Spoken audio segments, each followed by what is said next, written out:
Production and distribution of City Club forums on IdeaStream are made possible by the generous support of PNC, the Chautauqua Institution, and the United Black Fund of Greater Cleveland, Incorporated.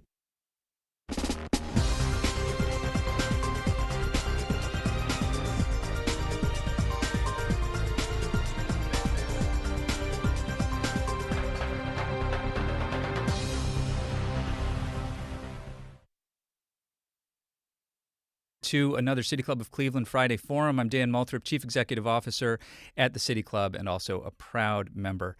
It's May 15th, and as we take these first steps towards reopening the economy, your City Club is continuing with our virtual forums, still presenting our Friday Forums here at the studios of 90.3 WCPN IdeaStream. They are our public media partner, and big thanks to them for helping us out. Now, dealing with and finding solutions to the public health and economic crisis brought on by the coronavirus pandemic has been challenging for all, including state lawmakers. When the Ohio House and Senate reconvened on May 4th after a nearly 6-week absence, there were dozens of proposed bills from both Republicans and Democrats, covering everything from paid family leave to the sales tax that people pay on personal protective equipment to increasing COVID-19 testing and contact tracing. However, the first bills to pass the Ohio House involve decreasing the penalties for violating the state's coronavirus pandemic order and limiting the authority of the Ohio Department of Health Director, Dr. Amy Acton. Today, we'll talk about what policy responses lawmakers in the Senate are planning and wanting to prioritize, and whether both parties can work together and with Governor Mike DeWine in the government's response to help the state recover from the pandemic. Now, before I introduce our speakers, I'd like to take a moment to thank our generous members, sponsors, and donors who have been supporting our virtual forums. For a full list, you can visit cityclub.org/thank-you. And if you'd like to join them in supporting our work, you can make a contribution online or become a member at cityclub.org. Now to our speakers. Senator Nikki Antonio is serving her first term in the Ohio Senate. Senate District 23 is what she represents, and that includes Parma, Parma Heights, Brooklyn, Brook Park, Lakewood, Middleburg Heights, and Lindale, as well as parts of Cleveland's west side. She served 4 terms in the Ohio House of Representatives, representing the 13th House District, focusing greatly on workers' rights, education, equal rights for women and the LGBT community, healthcare, and the opioid crisis. Joining us as well is Senator Matt Dolan. He's serving his first term in the Ohio Senate, representing the 24th District, which represents a lot of communities, just about every community on the outer edges of Cuyahoga County. He has served 3 terms in the Ohio House of Representatives, representing the 98th House District, and is the former Chief Assistant Prosecutor for Geauga County and Assistant Attorney General for the state of Ohio. He's made significant contributions in the areas of tax reform and also served as sponsor and chief advocate for the Great Lakes Compact. Now, as in every City Club forum, you can participate with your questions. You can text them to 330-541-5794. That's 330-541-5794. And you can also tweet them at the City Club. We will work them in. Senators Antonio and Dolan, we're so glad to have you. Welcome back to the City Club of Cleveland. Thank you. Thanks so much for inviting us. It's great to have you. Senator Dolan, you're with us. Thank you, Dan. Yep, great to have you here. Senator Dolan. I'm sorry. Oh, yeah, we're having a little trouble on the video end, but that's okay. These are, COVID problems, and if this is the worst of our day, then it's okay. And even my 2 teenage expert technology sons couldn't figure it out. Yeah, well, that's all right. I'm glad they're there to help. Senator Dolan, I want to start with you and start with the kind of news, the most recent news in terms of legislative responses to COVID had to do with Senate Bill 1, which sort of came back from the House and having where the House Republicans had tried to limit the authority of the governor and his public health director, his director of health, Dr. Amy Acton. What is actually likely to happen there? Senator Dolan? We seem to have lost Senator Dolan. We're going to work on getting him back. Senator Antonio, I wonder if you could, without speaking on behalf of Senate Republicans, of course, as a Democrat, how do you see what has happened with Senate Bill 1? Yes, I can definitely speak on behalf of the Democrats. I can, as far as Senate Bill 1, first of all, there are elements in Senate Bill 1 that already passed, were included in part of the budget. More of the constructive elements of Senate Bill 1. As this bill came over from the House, limiting the governor and Director Acton Democrats are not supportive of either one of those strikes. I think it speaks highly to our governor right now, the fact that in this time, I appreciate the leadership that has been provided by both of those public servants. And I think it's because of their leadership, frankly, that our numbers are as low as they are.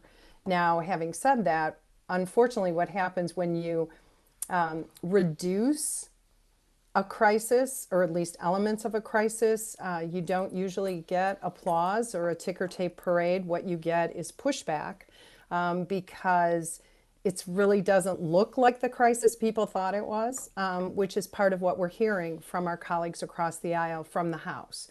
I believe, I won't speak for my Republican colleagues, but having talked to a few, I believe that that bill will go nowhere in the Senate. And it's my hope that that bill go nowhere. I think we have much more critical things to be dealing with as a legislative body.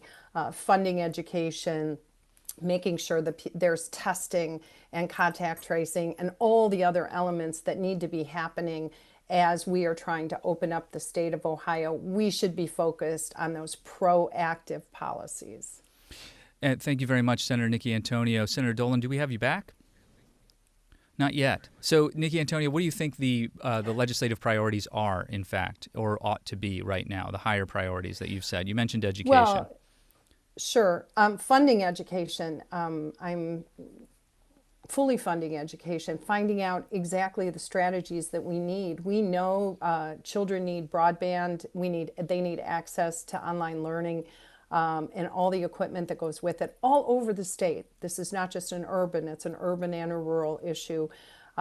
We've talked about a lot of things for years, and what COVID has done is just shed a huge spotlight and magnified all the issues that we've been talking about over the years, such as access to broadband, access for all of our children to be able to have a level playing field for education, and fully funding at an appropriate level. We need to be providing relief for our local governments who are struggling under the strain of reduced money coming into them, the reduced revenues, as well as different kinds of issues and elements that the crisis is giving with each local government. And so we need to be focused on that. And I started by saying we do not have enough testing. We can't wait. Right now, our testing seems to be only happening when there's an outbreak or a crisis in a certain area. So instead of being proactive, we're being reactive. That's a problem. It's a problem in terms of good public policy and good public health policy. It's absolutely a problem for the health and well-being of folks, especially in congregate living, in our prisons and in our nursing homes. I guess I could probably go on and on and on, but just to say that there is a huge list of things that the legislature could be and should be focused on right now. Senator Nikki Antonio represents the 23rd State Senate District here in Ohio, and we'll be getting Senator Dolan back on shortly.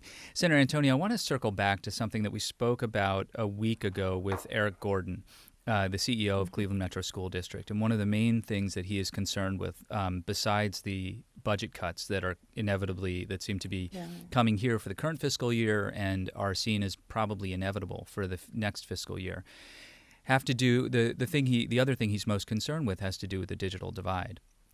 He told us that that the school district had purchased 9,000 hotspots for families without broadband internet access, and that's just for a year, and it's obviously a Band-Aid solution. What role should the state be playing right now in providing resources to bridge the digital divide? You know, it's interesting. Our capital budget is sort of on hold right now. And I know in Cleveland, there was a wonderful capital project to be able to, Digital C, to be able to provide broadband access to a lot of communities in those areas where their access is really tough because of low income. We need to start looking at broadband access as a utility. It's got to be a public utility, like electric and gas, water, everything, water. Look, I, as a child, experienced when a utility was cut off. We didn't have gas. Our gas was cut off when my mother couldn't make the payment one month. She was working, but she had a low income job. And I know what it's like to try to pretend life is normal, to get ready for school, to do all the things you need to do when you don't have your electricity. And one time it was our gas in the middle of winter off. And so for families that are trying to do what's best for their kids with their education, as Eric Gordon pointed out, it should not be up to how much resources you have, whether or not your child can do their homework. We have to do better. We have to make it accessible. And again, in rural areas, it means there needs to be new strategies. Because I have colleagues who explain what it's like for them to go up on a mountain, to drive up to the mountaintop, to be able to even use their cell phone. And so we know then that means that the kids in their community are not able to participate in the same way that kids that have access to broadband. That's one of the equalizers we need to address, and we need to figure out all kinds of solutions, because one size is not going to fit all, clearly, across the state, but we could do better. If we're to do that, I mean, you mentioned earlier the capital budget and a request from Digital C to provide for broadband internet to communities across Greater Cleveland, and is there support on both sides of the aisle for this kind of response? Well, common sense would tell us there should be. And certainly we've had the conversations. We've had the conversations for years. I've served on finance since I've been in the legislature. We have had those conversations, but the conversations have not been backed up with the full force of revenues into those areas. I don't think we can wait any longer to act. We've had a lot of discussions. It's time to act. We have Senator Dolan back from the 24th State Senate District and now joining us by phone. Senator Dolan, good to have you joining the program now. Thank you. I apologize. I'm not sure what was happening, but I'm glad I'm back on. We're just gonna roll with it. Senator Antonio and I have just been speaking about the bridging the digital divide, an issue that Eric Gordon from the Cleveland Metro School District was really focused on last week, in addition to his focus on and his concern about pending budget cuts from the state for school districts. The digital divide, how do you and your colleagues in the Republican caucus feel about directing state resources, perhaps through the capital budget or other means, to bridge the divide? So historically, we've looked at broadband expansion as hopefully we could have a private-public sector relationship in bringing broadband to the rural areas. Deals with the build-out of a system. The urban areas, maybe we don't have to build out a system. We can bring in, for lack of a better term, it's a cellular system where you place it in various parts in the city, and people can tag into that. So, what the Conan virus has done is recognize, boy, when we are dependent on our K through 12 education through online learning, the disparity in the ability for technology to be available, clearly shows its face. So I can say that it is clearly an issue we are going to address. We are looking at a capital budget probably in the fall, and do we now decide that making that investment is the right thing to do? However, there's still always the issue of, you build a system with the hopes that, private sector wants to build a system that they hope that can have a return to pay for the building out of the system. And it is just extremely difficult to get a full system into some of these rural areas. So there's actually a business right here in Cleveland who is coming up with technology that you don't necessarily have to build an entire system, but I'm going to as you know, trying to get me on this call, my technology skills are weak. But there is the ability to allow for internet connection without having to build an entire new system. Certainly. Senator Dolan, I want to ask you, it sounds like what you're, with the capital budget having been somewhat delayed, and you've just said that you believe that the capital budget would be released in the fall, which is probably good news for everybody who submitted a proposal and is advocating for one expenditure or another. It sounds like what you're saying is that the legislature is going to evaluate capital budget requests based on new knowledge and new understanding of what community needs are, that meaning that things that have been revealed through the COVID pandemic may be a higher priority now.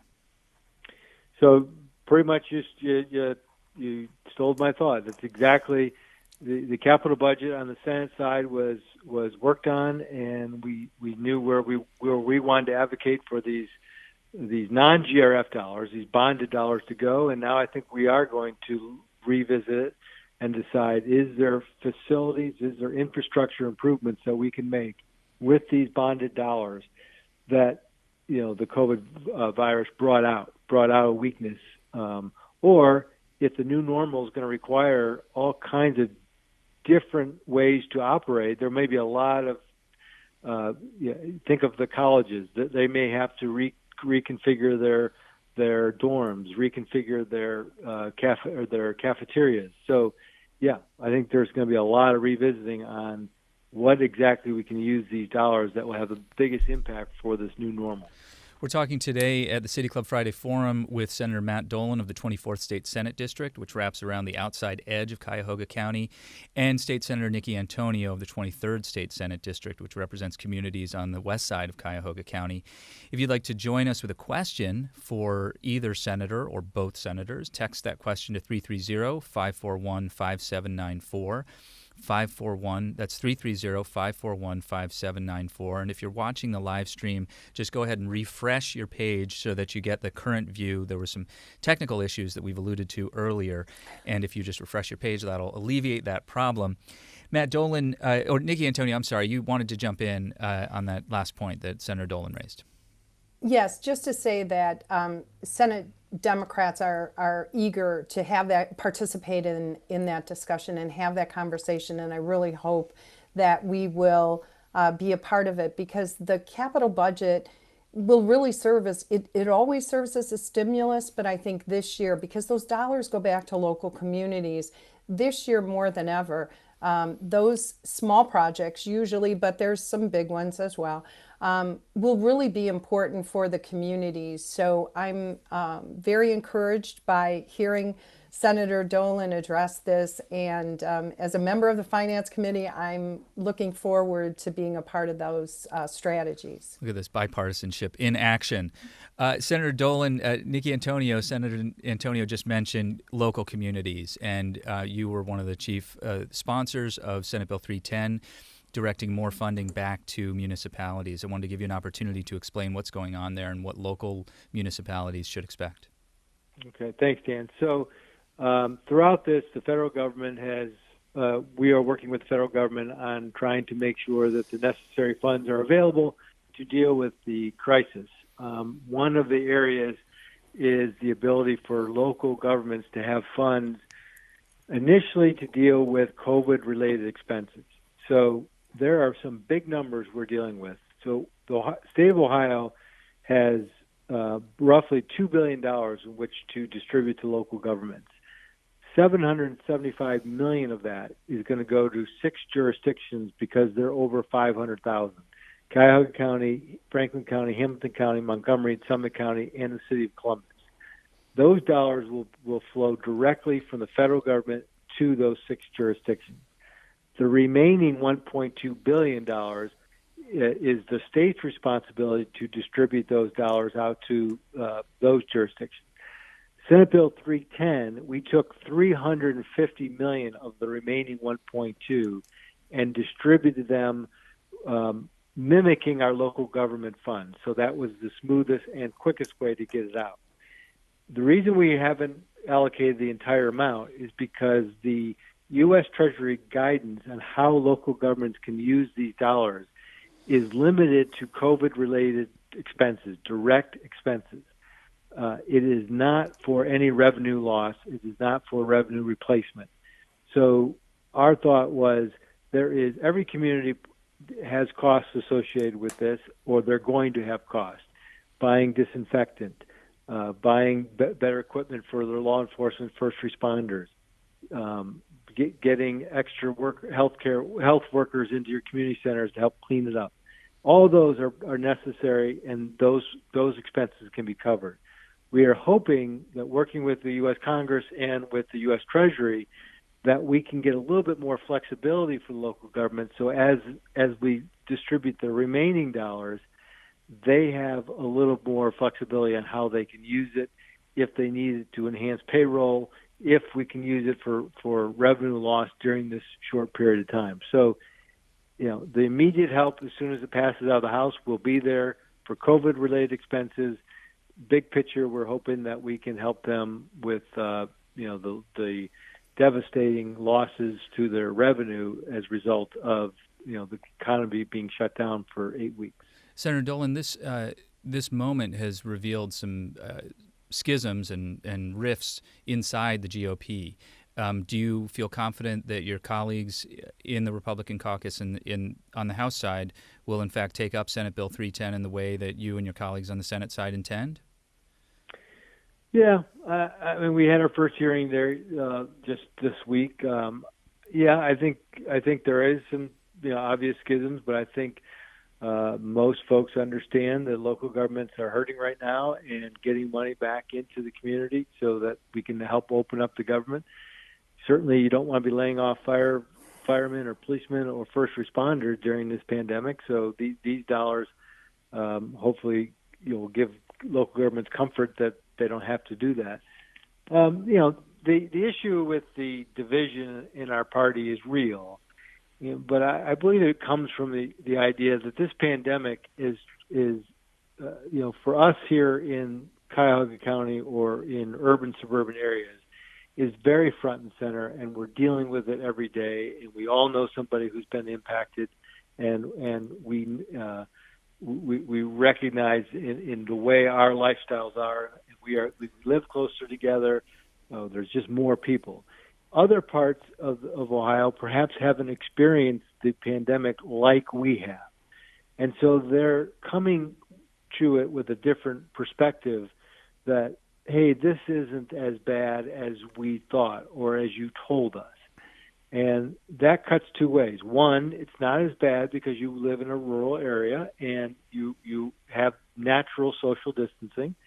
And two is because of the extraordinary efforts that we have had to undertake to make certain that our healthcare systems throughout the state were able and ready to deal with those who get the virus. We had to shut down. And so the numbers that everyone wants to point to, when this first came out, they point to those numbers and say that never happened. Well, it never happened because of these extraordinary efforts, which, by the way, occurred across the planet. Ohio did not act uniquely. In the very first program that we did about COVID in mid-March with Dr. Akram Boutros, Terry Allen, Merle Gordon, and others about the public health response, what was actually happening, that's what was said, was that if we're successful, people will say that we overreacted. And apparently that's what you're seeing and what we're all seeing. We're going to move to questions from our listening and viewing audience in a moment. If you have a question, please text it to 330-541-5794. Or if you're on Twitter, tweet it at the City Club, and we will work them into the program. That number, again, to text your question is 330-541-5794. And if you're having trouble if you're watching on the live stream and you're having trouble, just refresh your feed, and it should take care of itself. And we apologize for those technical difficulties. There's technical difficulties across the planet, as you've said. I want to ask you both about elections.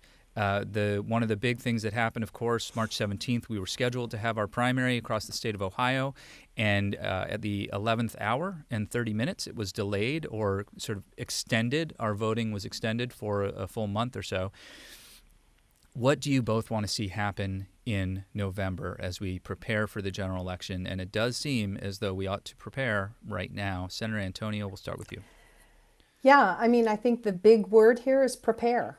We were not prepared. We were caught off guard, and there was a lot of confusion as a result, right down to the wire, as you've already mentioned, and even beyond. We are working, Democrats are working on both chambers to come up with some recommendations and legislation, frankly, that would address our elections in a way that makes it possible for people to be able to do their constitutional duty, which we hope everyone will want to do, and all of those that are registered to vote and also register to vote. But look now and prepare now. We can't change the entire system. There is not time. If I were queen of the world, there are all kinds of flaws and things that we could do. But we want to take a realistic look this year. In the next few weeks, we're going to be introducing some legislation to address some of those critical areas of vote by mail, of not having such a clunky back and forth. Be able to either request a ballot online, and we know there's some bipartisan support for that. Have that ballot mailed out with a paid envelope so that you don't have to provide the postage for that, and some other things to just really clarify elections, and be prepared for in person if that's possible, but also be prepared if it's not. What does it look like if we really see that we can't? We have the ability. We have some very smart people in the state of Ohio. We can do this if we're motivated to really make every vote count. So I think it's possible. I think we have time to do that. Senator Dolan? Well, I would agree. I don't think there's anyone that doesn't want every vote to count. So the question is, what do you see? Well, I would hope that we have in-person voting on November 3rd, and I think that decision needs to be made sooner than later, and I think it needs to be based on the ability for individuals to remain healthy if they go and vote in person. So with an in-person voting, we can't forget that Ohio makes it incredibly easy to vote. You have 28 days in which to mail in your ballot. You have numerous times throughout the 28 days leading up to the election to go to your Board of Elections and vote during the day, on weekends as we get closer. So I don't want to get lost in the shuffle, the idea that the way we operate our elections is somehow undermining the vote. If we have to go all mail in voting, I don't think that undermines the vote. So, so if there's any discussion that some way to vote is less fraudulent than another, I think that discussion has to stop. Well, yeah, I think we all have seen certainly, and we spoke with the CEO of the League of Women Voters a couple of weeks ago, who also reiterated that fraud is just not, as according to all the studies, there is not a big issue with fraud in America in balloting today. It does. It's not that it doesn't occur, but it's not a huge issue. Exactly. So the issue going for November 3rd is, how do we conduct an election in this pandemic, and the level of pandemic, the level of medicines available, will determine, I think, how we vote. But whatever it is, if it's in person with our traditional 28 days, if it's all mail in only, we need to make it as convenient as possible. So I look forward to reading Senator Antonio's legislation. But I would hope that the focus remains on that every vote matters, and we want everyone to vote. Absolutely. Access as a primary value does seem like something everybody could get behind. Clearly, though, if there's any change, and likely at minimum there would be changes to provide for safety equipment for Election Day workers, and that's going to require additional resources. Is the state Senate ready to allocate those resources to ensure access for free and fair elections in November?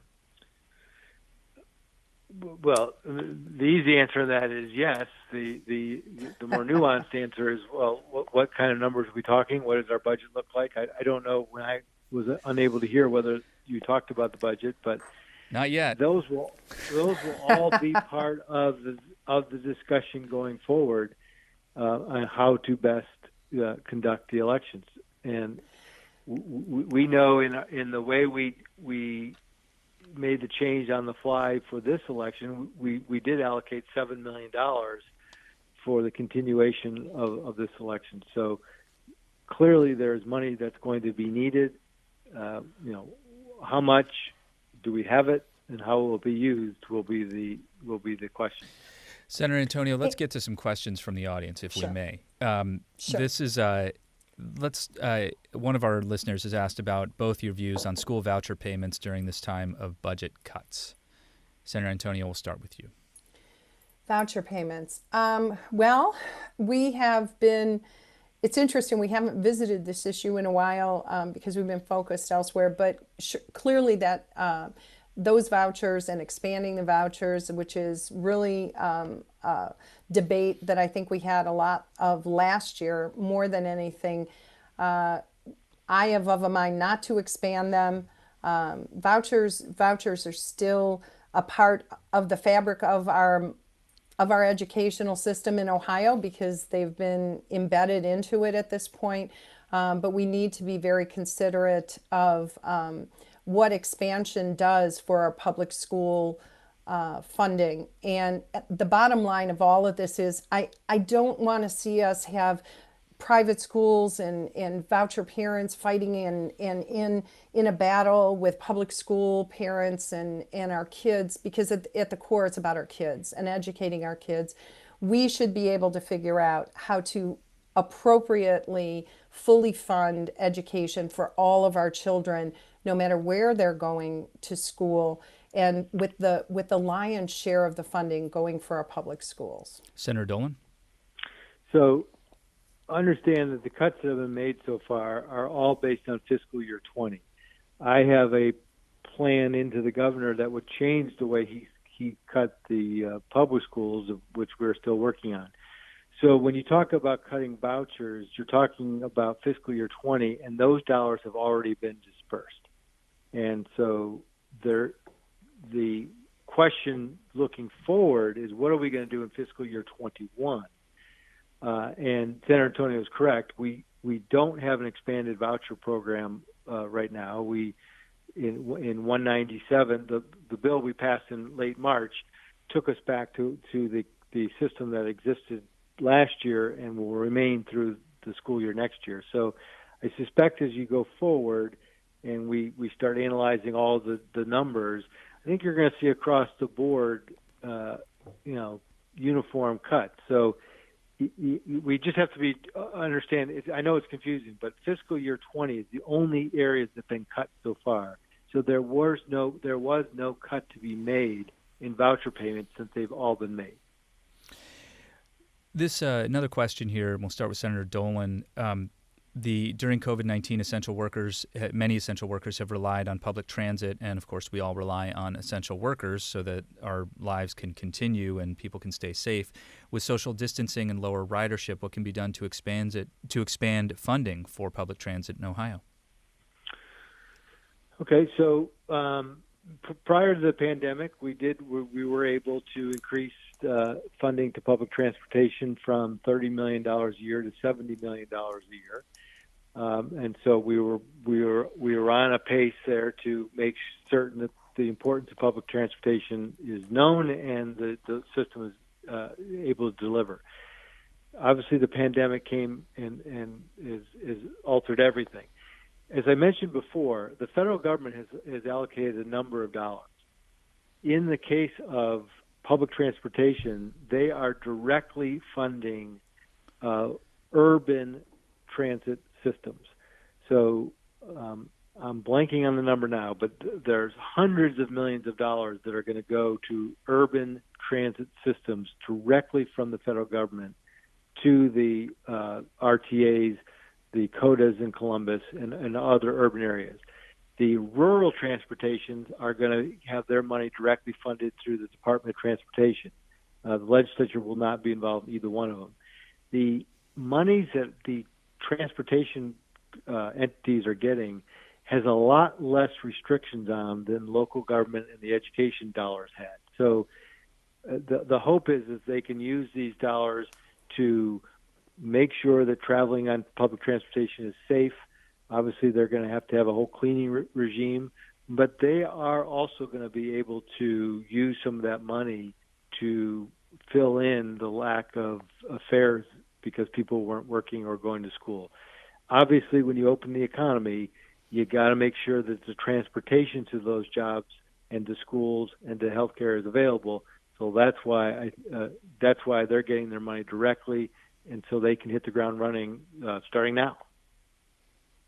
Nikki, Antonio? Yeah. So when I said, or I think when we started this conversation, was that this crisis, the COVID-19 crisis, has put a giant spotlight on issues that have really always been areas where we needed to make improvements. And clearly, Ohio has underfunded public transportation for all the years I was in the legislature until, and Senator Dolan is correct, it was the first time we actually made a robust investment in this last transportation budget. I was very proud of the work we did. So now, going forward, it will be partially required for them to use those funds. And as Senator Dolan pointed out, the definitions of how they use those funds is a little more flexible. The restrictions on our local governments and our schools and anywhere else with some of that federal money that says it has to be directly COVID related. If a loss in revenue isn't COVID related right now, I don't know what is. Just like I'm going to jump back to the education discussion real quick and say that I was disappointed to see our education budgets cut at all. I know it's tough to try to figure out where exactly to make those cuts, but I think that would have been a place to take us to the end of June to tap into the rainy day funds just for that amount of money, rather than take it from the schools that are already underfunded to be able to do that. So I was disappointed. I don't want to clean out the fund, but I think that was a point where some of those funds could have been used there. We're going to have to go forward and figure out how to live with less revenue coming in the long run anyway. So just wanted to throw that in as well. Another question has come in about the reopen that is occurring kind of as we speak. We'd like to hear from both of you on what you're hearing from business owners about their experiences, their concerns, whether or not they're reopening, what their hopes and what they feel they can need in terms of support from the state of Ohio. Matt Dolan? They need clarity. Most of the businesses I've talked to, and I'm just hesitant to say all because I can't think of any now, but I'm sure someone didn't. But most of the business I talked to said they get it. They understand they're not going to be able to operate the way they used to operate. Give me clarity as to what I can do and can't do, and allow me to open. And I think uniformly, people understood that getting clarity took some time because we weren't sure what the proper protocols were going to be. So what we can do as a state legislature is to make certain that whatever guidelines are being instituted today by the governor, that if we make adjustments to them, that there's plenty of time to inform everyone what the adjustments are, because every adjustment costs money or is going to have some impact. So I would say most people understood. They didn't like it. They understood. Let me open, give me clarity, and I'll follow the rules. Nikki, Antonio? And that's true for the owners of the businesses, for folks who are trying to figure out how to open those businesses up. We've also heard from workers who are very concerned whether or not the place that they're returning to will be safe, whether or not their health is going to be at risk or not. And so clarity in the guidelines, absolutely, for sure. But we also need clarity with our JFS department on whether or not there's going to be some new reporting guidelines where employers are going to be turning in employees who don't feel that it's safe enough to come back to work.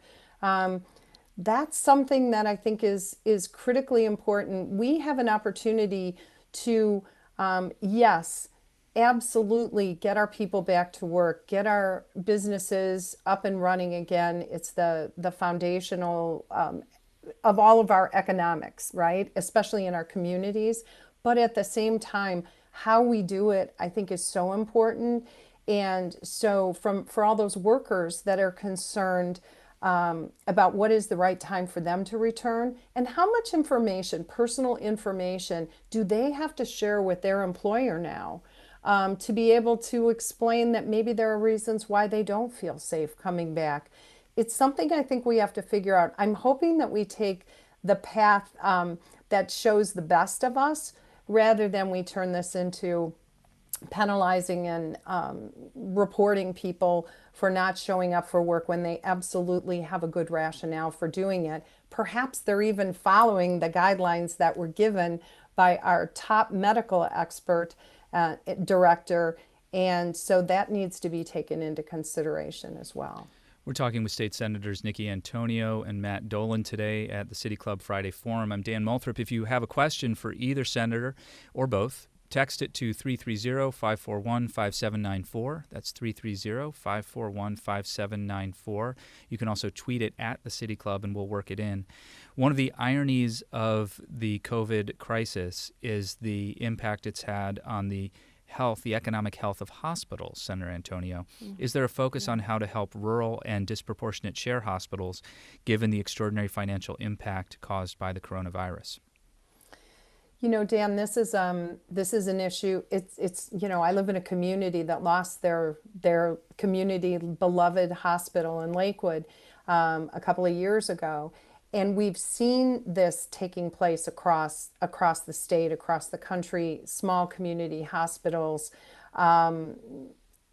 being either overtaken or closed, and more consolidation.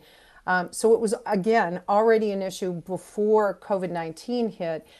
We're just starting to hear about the difficulties that some of these hospitals are having. And I know there's an extreme battle of advocacy going on in Toledo for a community hospital there, trying to keep it open or open it up again, I think, and get folks so that the community right around it is served. It's not a conversation at this moment we've had in the legislature. I think as we go forward and again talk about budget concerns, it has to be something that's going to be on the table for discussion. Senator Dolan? So again, the relationship with the state and federal government here is important. The hospitals have received 2 tranches of dollars, and they're going to get a third from the CARES Act and the Family First Act. So there's 2 issues with the hospitals. Is they undertook an extraordinary effort to reshape their hospitals in a way that they could handle this virus, and that included from the extraordinary efforts of creating auxiliary hospitals, of which in the Cleveland area we have 2, and to staff up their individuals and make sure that they all had the proper PPE, which, again, we were all caught flat-footed that we did not have that. So the cost to doing those for the hospitals is going to be, whether it's dollar for dollar, I don't know, but a lot of that cost is going to be paid for through these CARES dollars. Where the hospitals throughout the state are feeling a real pinch is that in order to get ready for the virus, we had to shut down all other elected or day-to-day healthcare procedures and visits. That is where they lost a great deal of their normal revenue. So they couldn't operate as a normal hospital while they were preparing for the virus. Now they can operate as a regular hospital, regular doctor's visits, And because of their efforts, we are ready if, as we open up, which is likely to happen, we're going to see an increase in those who have the virus. The system now can absorb both. So the hit was real. We're hopefully we can get that, they can get their revenues back.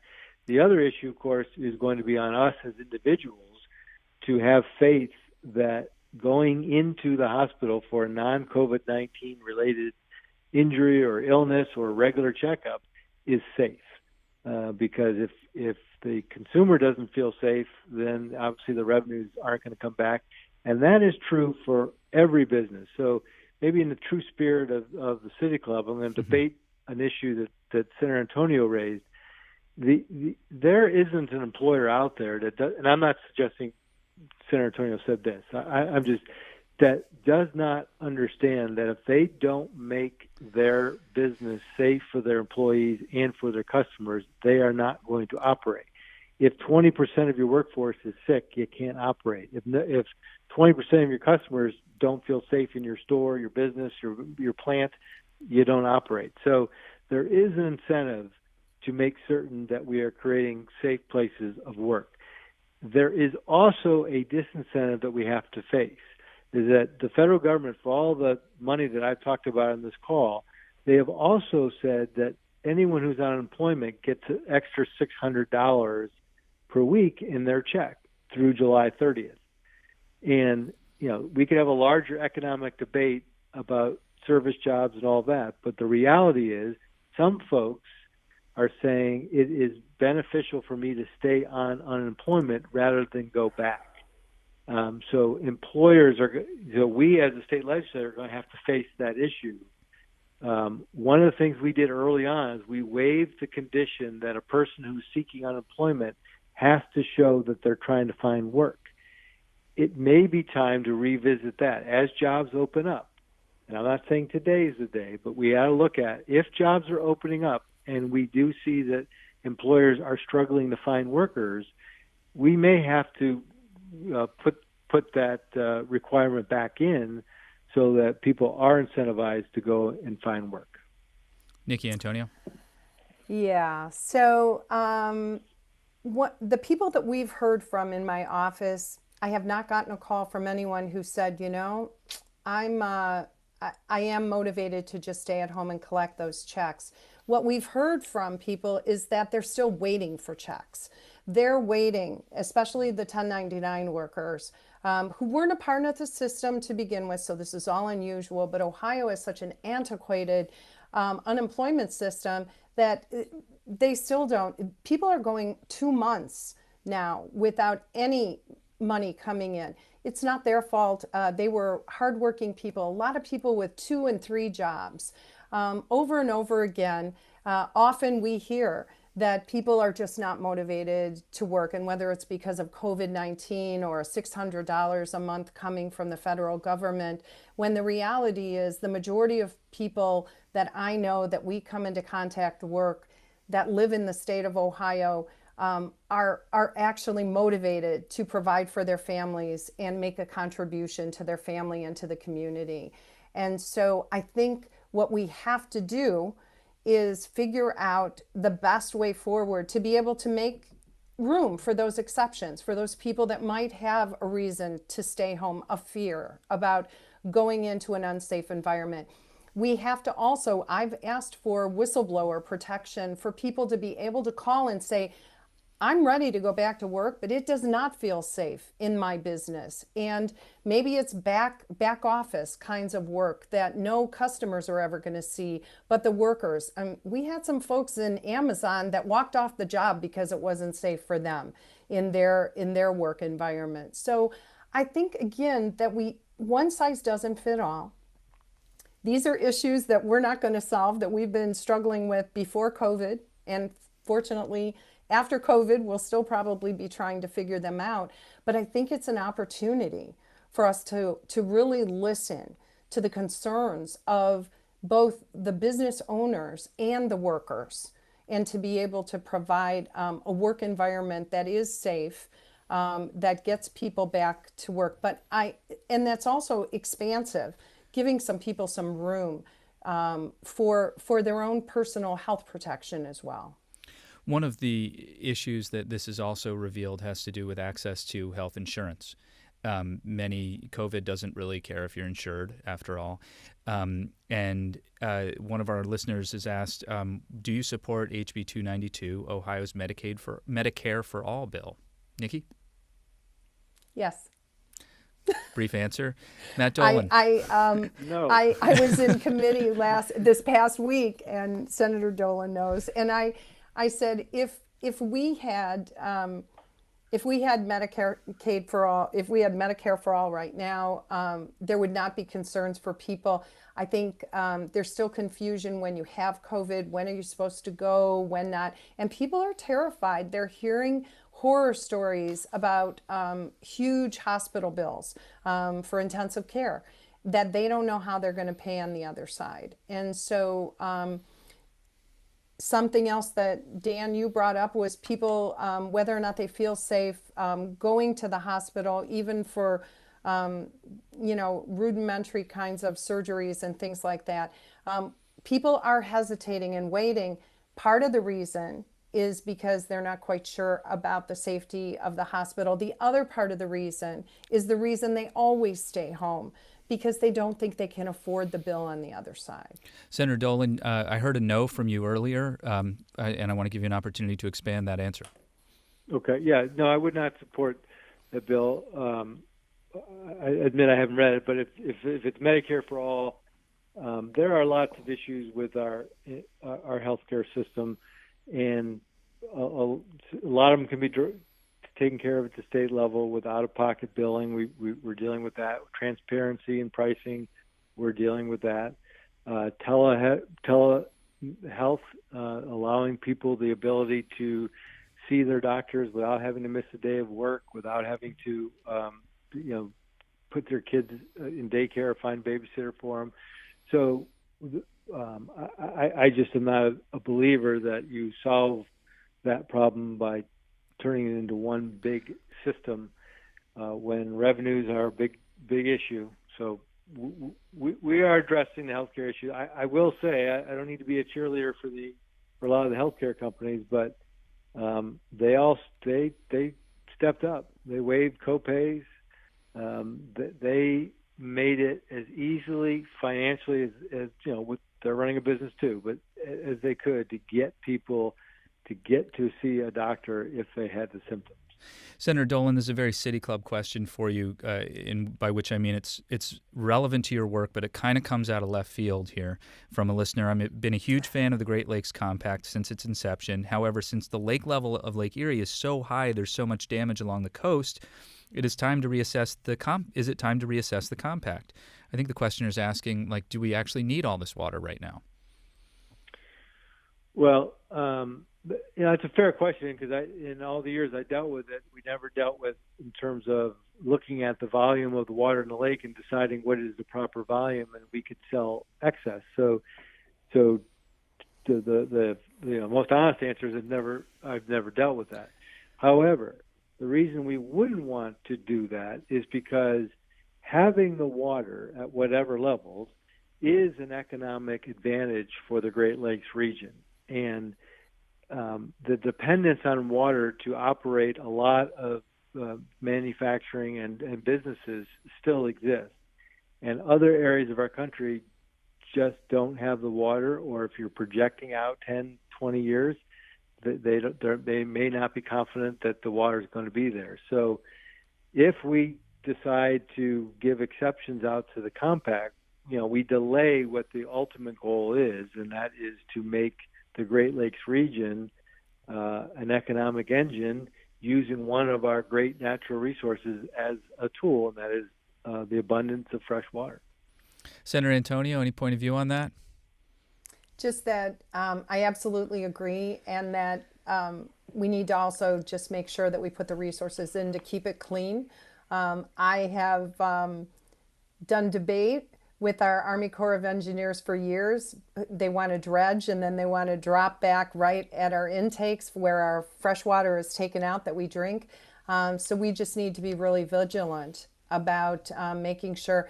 all of the efforts that are in place to really keep the lake as clean as possible as well. Senator Nikki Antonio represents Ohio's 23rd Senate District, the west side of Cuyahoga County.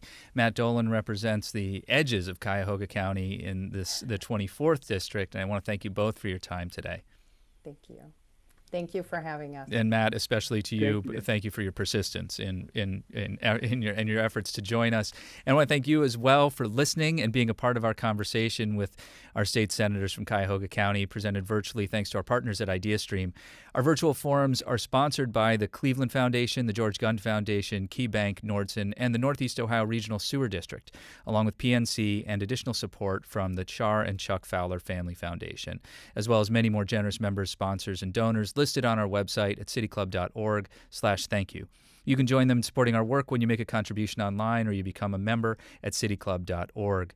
You can join us online at cityclub.org on Wednesday as our friend Rick Jackson here of IdeaStream talks with neighborhood leaders about what they're doing to reopen safely. And if you have other topics or ideas about topics or speakers we should feature, please get in touch. You can find contact information again at cityclub.org. I'm Dan Moulthrop. Stay strong, stay healthy, stay close in your hearts if you can't be close in person. Our forum is now adjourned. For information on upcoming speakers or for podcasts of the City Club, go to cityclub.org.